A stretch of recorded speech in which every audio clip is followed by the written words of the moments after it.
Narrative दोनों तरफ से बन रहा है, इसमें तो हमने देखा कि दोनों तरफ से कहीं पे कोई पीछे नहीं हट रहा है। उस नैरेटिव में अगर आपको लग रहा है ये कि सरकार या भारतीय जनता पार्टी किसी तरह से कुछ चूक गई, पीछे रह गई है और उसके ऊपर विपक्षी दल हावी हो रहे हैं, तो उसकी सिर्फ एक वजह है कि वो ट्रंप का ट्वीट करना, और ट्रंप का ट्वीट करना और उसके इमीडिएटली बाद भारत की तरफ से कोई जवाब नहीं आना, और उसके पहले जवाब देने से पहले इनका ये घोषणा कर देना कि सेसेशन ऑफ मिलिट्री एक्टिविटीज, संघर्ष विराम, जो शब्द यूज किया था पहली ब्रीफिंग में विक्रम मिस्री ने, वो संघर्ष विराम हिंदी में उन्होंने कहा था। तो पहले तो उन्होंने संघर्ष विराम की घोषणा की है, उसके पहले मुझे लगता है कि उनको ये पहले क्लियर करना चाहिए था कि ये जो भी संघर्ष विराम की स्थिति आज हम डिक्लेयर कर रहे हैं वो पाकिस्तान हमारे सामने गिड़गिड़ाते हुए आया इसलिए कर रहे हैं, और इससे ट्रंप साहब का कोई लेना देना नहीं है, किसी भी तीसरी शक्ति का इसमें कहीं पर कोई हाथ नहीं है। चूंकि वो इसमें चूक गए और चूंकि उन्होंने इस बात को क्लियर करने में काफ़ी देर लगा दी, प्रधानमंत्री भी जब बोले तो बहुत लेट, 4-5 दिनों के बाद उनका बहुत खुल के बयान सामने आया है। उसमें भी उन्होंने नाम तो नहीं लिया, लेकिन हाँ ये क्लियर कर दिया कि किसी तीसरे देश की इसमें कोई मीडिएशन हमारे इसमें नहीं शामिल था। तो जो ये देरी हो गई है और जो एक इम्प्रेशन दिया गया कि एक जो अमेरिका जैसी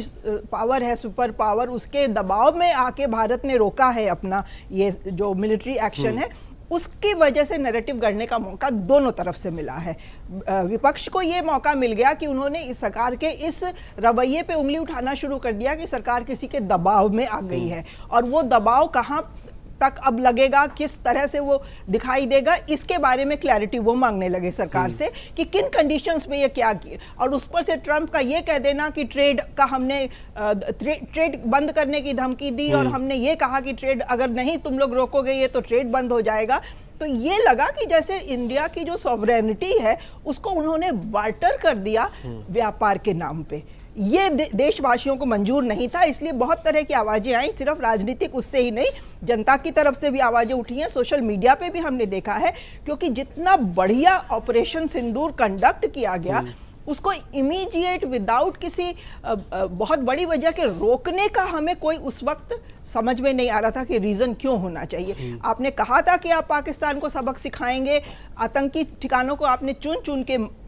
ध्वस्त किया, इतना सटीक वार किया कि उनका कहीं पे कोई कोलैटरल डैमेज नहीं हुआ। पाकिस्तान को ये भी मुंह नहीं रहा कहने का कि हमारे सिविलियंस पे अटैक हुआ, हमारे हॉस्पिटल्स पे हुआ, वगैरह वगैरह। तो जब इतनी बढ़िया ये ऑपरेशन चल रही थी तो हमने कोई पॉइंट क्यों नहीं प्रूव किया? हम कह रहे थे हम पीओके को अपना करेंगे, हमने पीओके को क्यों नहीं अपना किया? हम कह रहे थे तो हमने वो जो 4 आतंकवादी थे जिनका कि अभी भी कुछ अता पता नहीं है, उनको क्यों नहीं हम पकड़ पाए हैं, उनको हम क्यों नहीं दिखा पाए हैं कि उनको हमने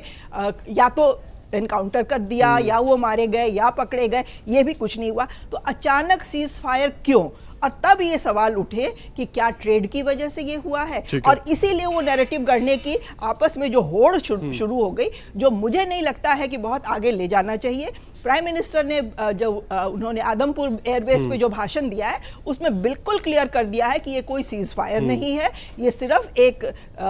टेम्पररी मेजर है, और अगर पाकिस्तान दोबारा कुछ करेगा तो उसको उससे भी बड़ा जवाब मिलेगा, ये उन्होंने क्लियर कर दिया है। यही बयान जिस दिन ट्रंप का ट्वीट आया था उसी दिन बहुत क्लैरिटी के साथ या तो रक्षा मंत्री या प्रधानमंत्री की तरफ से अगर आ गया होता तो ये नैरेटिव वॉर नहीं शुरू हुई होती, और उसमें हमें लगता है कि थोड़ी सी चूक बीजेपी में हो गई है। दूसरी चूक इसलिए भी मुझे लग रहा है कि इमीडिएटली आफ्टर द सेसेशन जो मिलिट्री एक्शन का हुआ है, आपको क्या जरूरत है तिरंगा यात्रा निकालने की? मतलब बिल्कुल राजनीतिक लाभ लेने की जैसे होड़ मच गई। उनके सारे मंत्री, सारे उनके स्टेट यूनिट्स जगह जगह तिरंगा यात्रा निकाल रहे हैं, और जो भी विपक्षी उनसे कोई सवाल पूछ रहे हैं उनको देशद्रोही करार दे रहे हैं। तो ये तो नहीं होना चाहिए ना भाई, राजनीतिक मंशा पे तो विपक्षी सवाल उठाएंगे ही, तो उसको आप देशद्रोह नहीं कह सकते हैं। और इतनी जल्दी आप सेना के एक बहुत शानदार अभियान का श्रेय लेने की जो होड़ में आगे दिखाई दे रहे हैं वो भी आपको नहीं करना चाहिए। तो ये दोनों ही चीजें मेरे ख्याल से लग रहा है कि बीजेपी और भारतीय